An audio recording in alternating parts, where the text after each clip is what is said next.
take place in the University of Edinburgh. Today we will have some probably more theoretical stuff and more serious. But I don't want to make it an academic lecture because you had enough of them.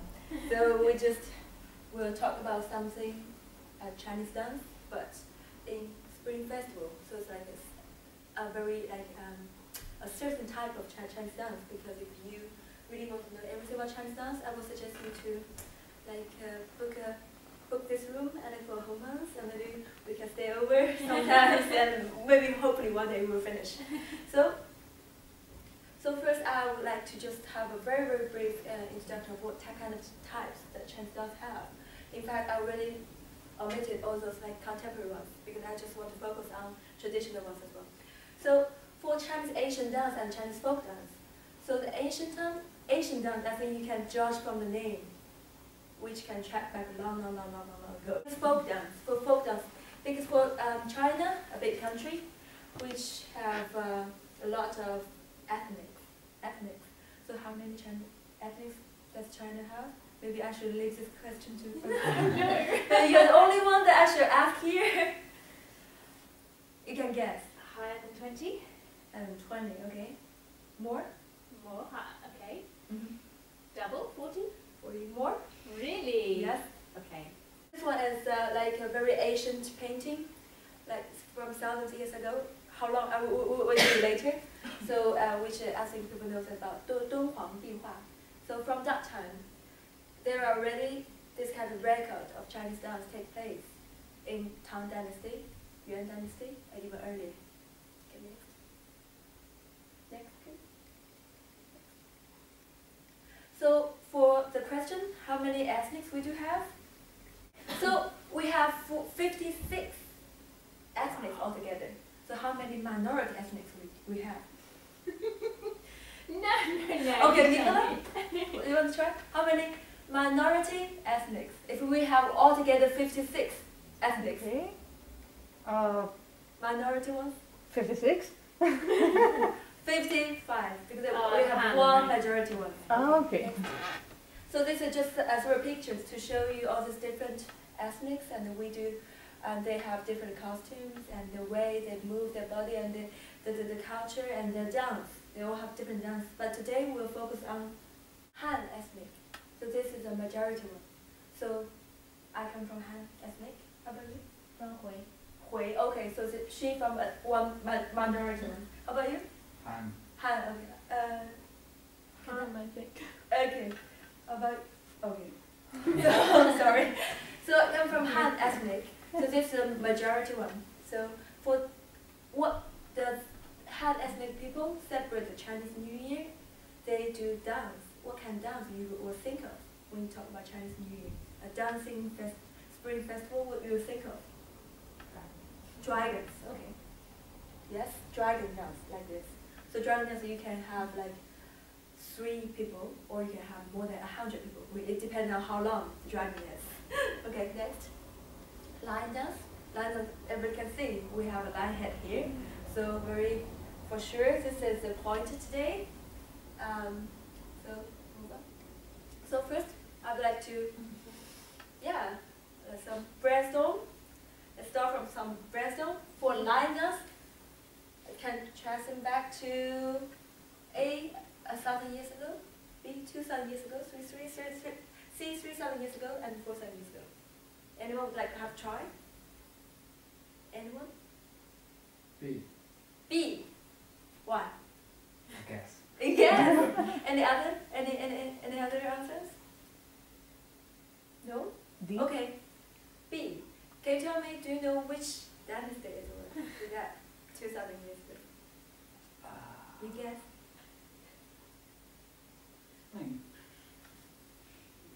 Try. Maybe Yeah. end of Han Han. Dynasty. Just you married the right guy. No. Yeah, exactly. The answer is 2,000 years ago, Han Dynasty. So this is when the lion dance start to appear in China and start to become popular. Okay, go on. So originally, the lion dance was created for entertainment or sacrificial ceremony or competition. Any ideas? B. B. Sacrificial ceremony. Why? I was guess because I don't think it at first is. You don't think it's for first then? entertainment. Okay. And Feels too easy, right? yeah, and I'm not sure it's for continuous. So I think it's more probably for some ceremony. Yes, yes, congratulations. Yes, it's for sacrificial ceremony. Because in ancient Chinese people's perspective, they think lion is a kind of animal that which can chase away the demons and also for like evil spirits. So that's why they think this is a kind of signal of fortune and good luck and to protect you. So people get really excited to dance with lion. And also there's some religious background of lion dance. So, is it anyone knows what is him? Who's him? Buddha. Yeah. It's Buddha. Yes, it's Buddha. And who's him? 钟馗. 钟馗. No? 老子. Lao Zi. Very similar. Okay. Okay, so why I put PK here is because at that time the Han Dynasty, this is a Wenshu Buddha. Wenshu Buddha, and you can see he is riding on a lion. So lion is specific for him. And this is not Lao Zi, but quite similar. This is Zhang Tianshi. If anyone knows about Zhang Tianshi, he is a leader of Taoism. So he is riding a tiger. And in Han Dynasty, there was big conflict. Not conflict. The two religions were like fighting to get the mainstream. And who knows the result? Who win? Buddha. Yeah, Buddhism was really popular, especially during the Han Dynasty. So that's why people, at that time, they have like really they have lion dance, tiger dance, but because of the Buddhism become popular, so people more and more people turn to do lion dance instead of tiger dance. That's a religious background, in fact. So interesting. Okay. So for lion dance, people will just say, oh, lion dance. But in fact, we do have different types of lion dance. So here I would like to introduce two main types. The first is northern lion dance. So area, northern of Yangtze River. Okay. And if you can see the picture, you can see the color is usually, it's like a fur. They have like something like a real fur. And also for here, green bow tie, pig bow tie. So the green one is a male lion, and the pink one, yeah, represent the female one. So they always dance in pairs. So to show like this kind of harmony with the animal, with the family, with the things. So this is a typical northern lion dance appearance. And they have all this movement which imitate how lion works. It's flip, trip, flip, roll, jump, skip, and scratch. This kind of thing. So the more similar and the more there is kind of animate arts. So it's like you will see something like a kung fu, but not really. And because you need two people dance together. Okay. Okay. So another one is southern lion dance. According to the appearance, it's totally different from the northern one. If you see, so the area of this kind of dance, south of Yangtze River, and the appearance is usually colorful. And if you pay attention, that doesn't really look like a lion. It's kind of colorful and a lot of like new creation. So for here, if you see, can you tell me this is northern lion or southern lion? Take this as an example. Southern. Yes, because it doesn't really have the fur, that kind of fur. And even for that one, it's usually golden or red. But this one, you can be a lot of different colors. Yellow, white, black, green, or whatever. And this kind of lion dance is very popular, especially in Guangdong area and Hong Kong. They're very popular. And the way they dance is they use like a pyramid dance, pole skating, and they use a lot of props. So they usually make it into a story, like all these lines come to fight to get letters. I don't know what it was, but yes, that's what people fighting for. So they were kind of letters grabbing. This is the end of the line down, so it will involve a lot of interaction, not just the cooperation between the dancers, but also you have like a really fighting or kung fu stuff and with different lines. So I have some videos to show.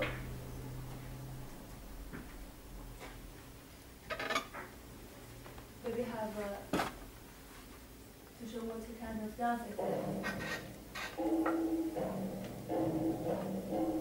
This is a northern line dance. The line usually dance in pairs.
This is very expressive.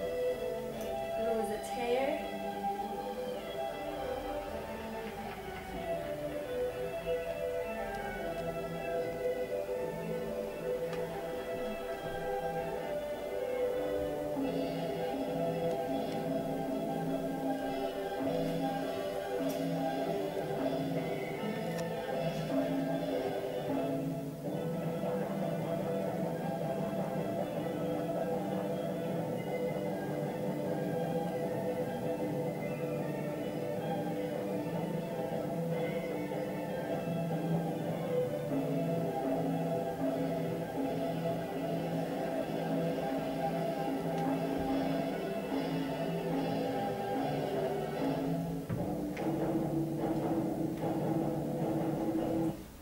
Just pause it here. So just give you a very brief idea of what is a northern line dance, and then you will see a kind of very muscular dance because but they're ladies doing this kind of thing. They are, and they also have competitions every year, annual competitions, and for both female or male, and especially in Guangdong. In Guangdong, then they will do the Southern Line Dance competition. So. As I already mentioned, there are a lot of props and special way they did it because they want to make it difficult and make it like acrobatics. So it's very skillful, and you can't. It's just not. It's not everyone. Any of you guys just can just raise your head and you do the dance. It's not that easy. So we will show a bit of Southern Line dance as well.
sporty, and very highly skillful required.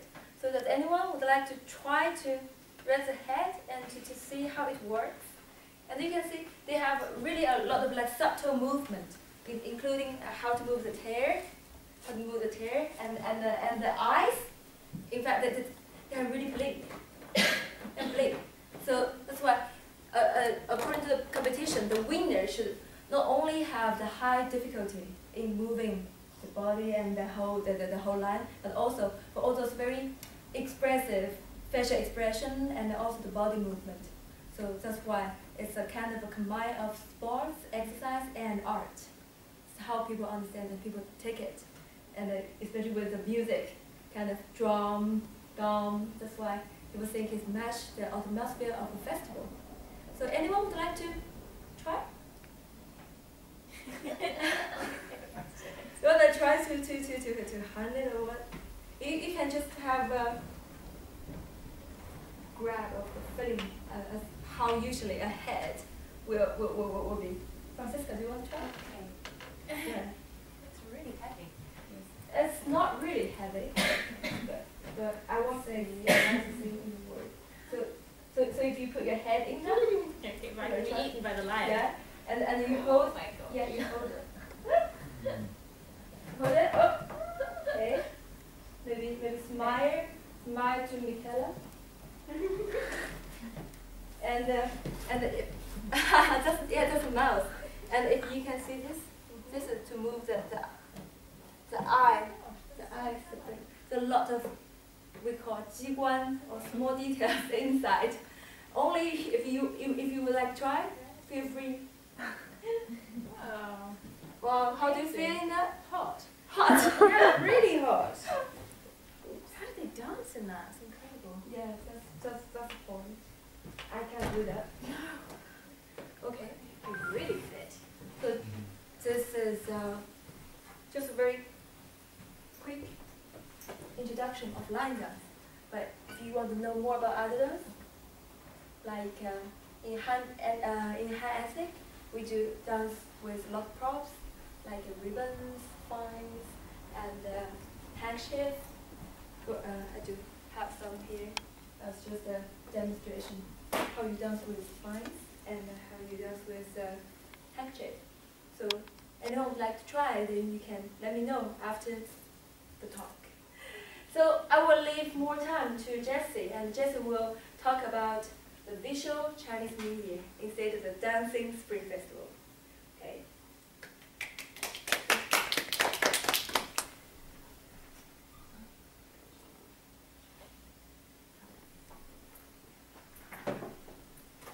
Hello everyone, I'm Zheng Ji. I'm from the Chinese Study Department in Edinburgh University, and I'm a PhD candidate. Chinese New Year is not my research topic. Mine is about film stars in the 1920s and 30s. But also I have a hobby of watching films in general. And many times when I go to see a Hollywood blockbuster with some Chinese element in that, sometimes I was saying to myself, oh, what are they doing? Are they celebrating Chinese New Year in the film? Maybe if you like to show us the picture. Thank you. If you can see from this column, these are the recent film still. You can see the Skyfall. When James Bond went to Macau, he went to a really weird decorated casino with floating lanterns and the dragon lanterns. And this one's from the main Black 3. And this is the owner of a Chinese restaurant. And I thought he just going to say some New Year blessing words as these children do here. And this is still from the Kung Fu Panda video game. You can see also the lanterns in the background. And every time when I saw this film, I thought, they are celebrating Chinese New Year, because nowadays if we go to see we watch Chinese TV, so we read Chinese magazines and newspapers, we will see how Chinese people also represent the Chinese New Year in this way. And I think that is quite true, because every time when we think about Chinese New Year, the first thing we get into our mind would be the visual images we have, like the use of color of red, and people like hanging up those cup plates and lanterns and the New Year pictures. So today I just to focus on two types of decorations we normally get on Chinese New Year. One is the red lanterns, which we always see everywhere in the Hollywood films with Chinese elements in that, and the other is a New Year picture. And from the earliest day, we can get a record of those decorations. Probably we can trace back to the Song Dynasty. There's a book called The Dream of the Prosperity in the North capital. They already said when the time getting to the end of the year, there's those couplets and New Year pictures are selling everywhere on the market. And also we can find the same records in some books from the Qing Dynasty as well. Yeah, thank you. And first of all, I'd like to say something about the lanterns and the Spring Festival. Can I ask your question first? How long the Chinese New Year is? 1 day, 2 days, 5 days, 10 days? How long do you think? About 3 weeks. 3 weeks. 15 days. Yeah, that's the right answer. 15 days from the first day of the New Year to the 15 days of the New Year.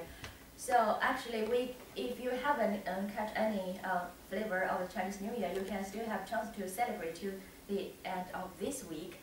And also, in these 15 days, almost each day have a special festival. The first day is the New Year's Day, that's for sure, and the second day, in some region, this is a day for the god of money, or some region will celebrate it on the 5th day to celebrate the god of money. And the 6th day is a day of human being, and the 9th day is a day of the heaven god. And the 15 days is the Lanterns Festival. We call it the Yuan Xiaojie in China. During this festival, we can see people hang lanterns everywhere from the first day to the last day, but only the last day is called the Lanterns Day, because on that day, people will have a lantern competition or lantern show everywhere, and this dated from like Han Dynasty. On that day, people would show their lanterns or guessing the lantern riddles. In some households, the owners of the lantern would write some riddles on the lantern, and for the guests to guess. If anyone got the answer, they can check it with the owner, and the owner will offer them a small gift. And this day is also the Chinese Valentine's Day. Actually, Chinese have many Valentine's Day. Chinese people are more romantic than you would ever imagine. Because in the ancient times, the young women, especially unmarried women, are not allowed to go out home. They cannot to have not normal communicate with other people outside the family, especially young men. So what would wait for them? Of course, the arranged marriage. So they would arrange for marriage to marry someone they have never met in their life. How tragic is it? But they have 1 day they can find their lover. That's on the 15 days of the New Year. There's a lantern festival with everyone was going out to the street and watching other people's new lantern hanging around their house.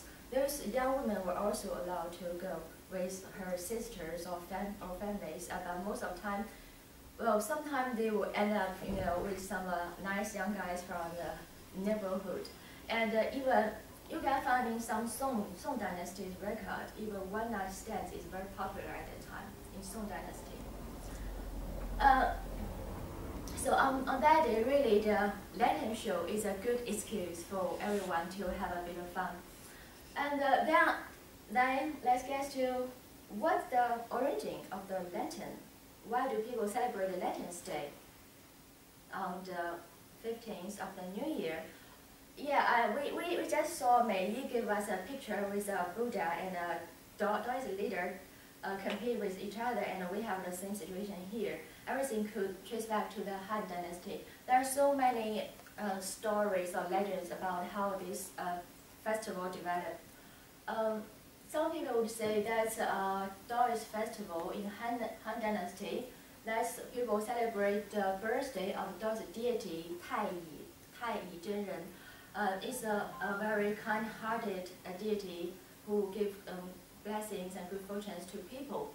And someone would say that's a Buddhist festival, because also, as Meiyi said, Buddhism was very popular during the Han Dynasty, and one very important Han emperor, Han Mingdi, converted to Buddhism. And one day, of course, it's on the 15th of the New Year, so some monks in the temple were celebrating something, and they were handing around the lanterns, and he saw that, and he asked these monks, and the monks told him what's happening there, so he made this a national celebration day. And some would say that's a torch festival also originated from the Han Dynasty, and I think this also makes sense, because nowadays if you go to the South China, you say on the Lanterns Festival, people were holding their torch and the lantern at the same time, and they running around the mountains to scare away those demons and ghosts on the mountain. And some people would say that's a celebration of the new spring semester in a school. In some region, people, those parents would send their children with a lantern to the school and ask their teachers to light a lantern for the children, which is a symbol of the bright future for their pupils. So that's the different possible origins of this Lantern Festival, but nowadays we're not sure which one is the real one, but or maybe everything got twisted there. And nowadays we don't know how people celebrate this festival in the old times. We can see from some paintings people left. The earliest I got here from the Qing dynasty, you can see on the Lantern Festival people were holding their lanterns. This is a flower lantern. Those are big ones people hang on the street, and that one is from a royal artist, Lang Shining. He's actually Italian missionary. He went to China in his early years, and he stayed in the court as an artist. Now he painted 12 pictures with each featuring how people do entertainment in the palace, and this picture is from the first month of the year. Obviously, people in the palace were watching the lantern shows. So that's probably the earliest record I can find here, the visual image how people celebrate the Lantern Festival. And there are some pictures of the lanterns. In the Hollywood film, if we celebrate the Lantern Festival, I guess people will normally have the tiger lantern or the dragon lantern. Well, that's true. Some people do have that, but in most cases, I think children would prefer this rabbit lantern. If you know the Chinese legend about the goddess of moon, Chang'e, she has a pet of a rabbit, and so the theme of rabbit lantern is perfectly matched the theme of the Lantern Festival, because that's also the first full moon of the year is what people celebrate it. That's a lantern from the palace. We call it gongdeng. That's how people in the royal families would have in their life. So normally in the real Lantern Festival, we wouldn't have those kind of very massive dragon lanterns, but mostly like this stuff, more for household for everyone. Next. And now I'd like to say something about the New Year picture, also called the Nianhua. And probably that's the most popular decoration you can get in Chinese household until the 1950s, I think. Every year, on the first day of the New Year, people would post this on the wall or on the door, and these pictures would stay there for a whole year long until the next year coming. They would change for some new ones. Next. And those pictures actually also could be dated from the Han Dynasty. The first version of this New Year picture are not pictures at all. They were just two names of dog gods written on the door. One is Shen Tu, another is Yu Lei. According to a Han Dynasty book called Li Ji, at that time, people think there are a mountain, all the demons lived in the same mountain, and there's a very big 3,000 years old peach tree grew on that mountain, and there's a rooster also lived on a mountain as well. There's two gods, and every day those demons would go to the city of men, and sometimes when they come back, if they do anything bad, if they harm the men, the two gods will cut them and feed them to the tigers. So that is why people thought the name of these gods are kind of scareful enough for those demons. So in the ancient times, in the Han Dynasty, people would write down the name of these two gods and post it on the door, but no image at all. Then from this thing, at that time, people called it Tao Fu, the peach charm, or the peach wood made symbol. And from those peach charm, and they developed the New Year prints. Until the Song Dynasty, these things become very popular. We can see in Song poets, Wang Shi's poem. This poem is also about a New Year. He said, the last two sentences of the poem is, thousands and thousands families are basking in the bright sunlight. They're always changing the old peach charms to be new ones by their doors. We can see in Song Dynasty it's also become very popular, and we don't know for sure from what time there are more images, pictures of these two dog gods become available.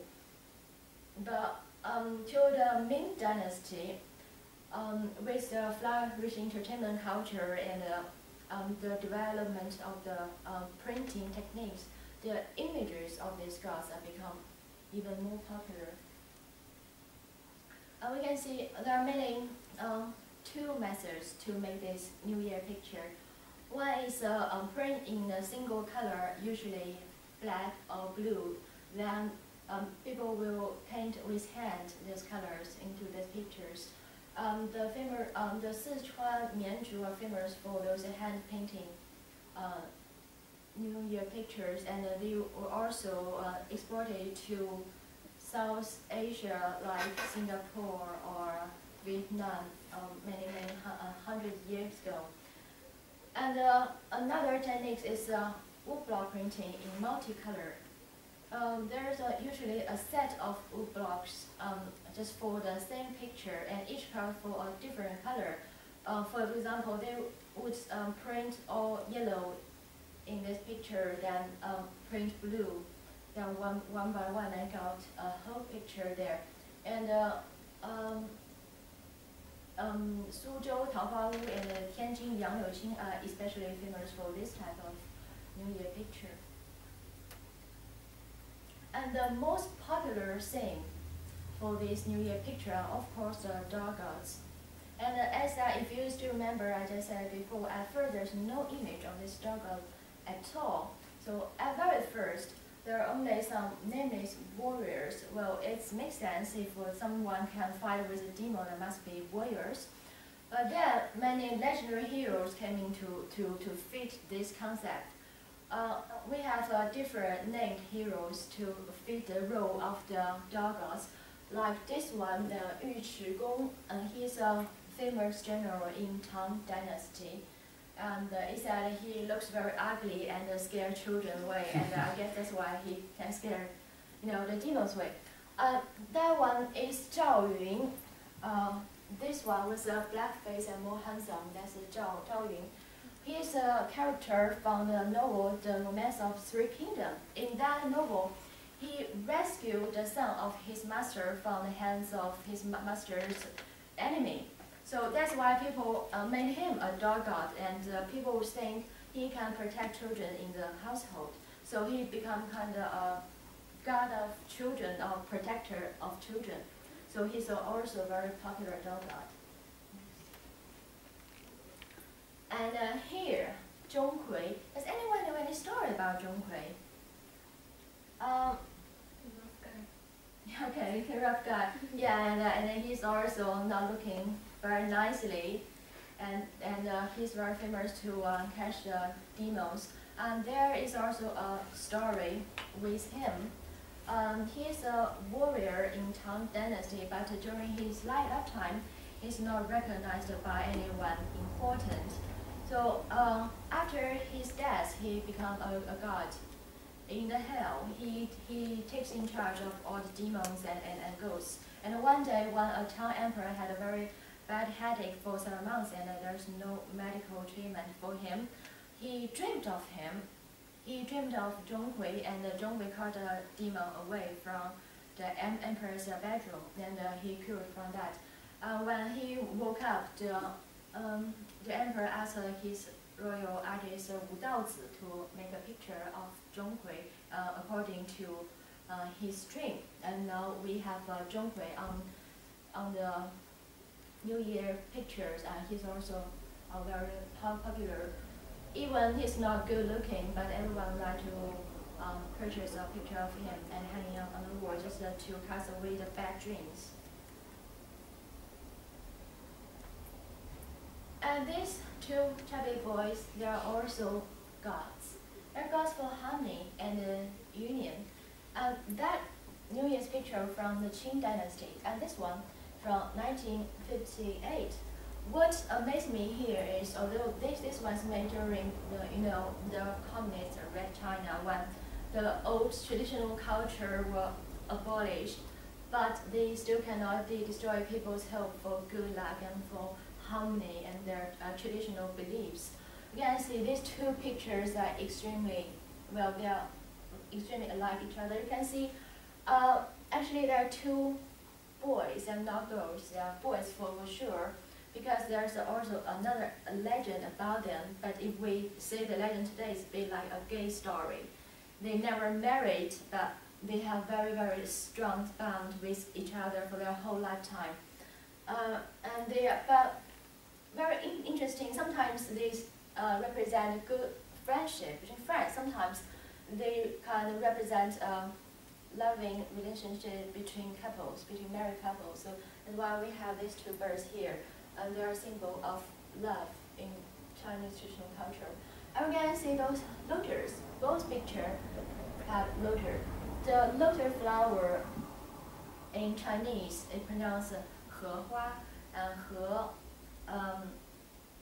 he it also the pronunciation for harmony.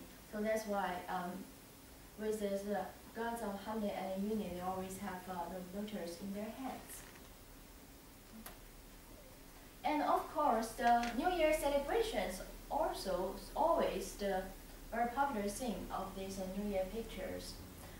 This one is also from Qing Dynasty, and we can see people are celebrating the New Year with lanterns. There's a dragon lantern and a palace lantern. And this one, made from 1979, also had lantern in that. But what's the differences? You can see in the ancient times, when people were thinking of the New Year, thinking of a festival, they portrayed the man of letters, like this one on the horse. But in the communist years of China, when people celebrating the New Year, they were thinking of workers. Workers are working to celebrate their year, and they celebrating through working for the nation, working for other people, serving. So they portrayed young workers in this picture, although also with the lantern, but they're not enjoying that. They're just preparing and working on it. And there are some other popular things. There's 5 tiers of wells. You can see there are military wells, scholarly wells, main wells, which means the salary you could get, the lottery wells, and the wells of sudden wells. And well, that's all wells, fortune.